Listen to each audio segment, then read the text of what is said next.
پیچھے مڑ کے مت دیکھو، کوئی نہیں جانتا کہ دنیا کیسے شروع ہوئی۔ مستقبل کے بارے میں نہ ڈرو، کچھ بھی باقی رہنے والا نہیں ہے۔ اگر تم ماضی اور مستقبل میں پھنسے رہو گے تو حال گزر جائے گا۔ اگر آنکھ کی بینائی ختم ہو جائے تو انسان رات اور دن میں فرق نہیں کر سکتا۔ اسی طرح اگر انسان دل کا اندھا ہو جائے تو وہ حق باطل میں فرق نہیں کر سکتا۔ اگر تم قرآن کی آنکھوں سے دیکھو گے تو الفاظ نظر آئیں گے، دماغ سے دیکھو گے تو علم نظر آئے گا، دل سے دیکھو گے تو محبت نظر آئے گی، اور اگر اپنی روح سے دیکھو گے تو تمہیں خدا نظر آئے گا۔ روح اور جسم کی خواہش جدا ہے، دونوں کا ساتھ نبھایا نہیں جا سکتا۔ روح کی پرواز عالم بالا کی طرف ہے، جسم کی خواہش زمین پر رہنے کی ہے۔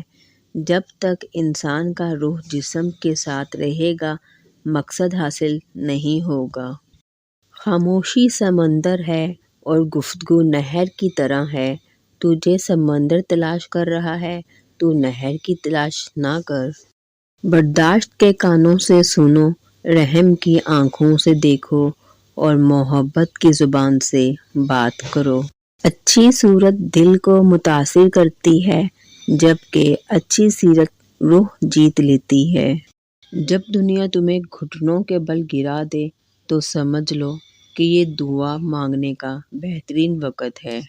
صرف پیسہ ہی رزق نہیں بلکہ عقل، ادب، چہرہ، اولاد، علم بھی رزق ہے، اور اس سے بڑی بات یہ کہ بہترین دوست بھی رزق میں شامل ہے۔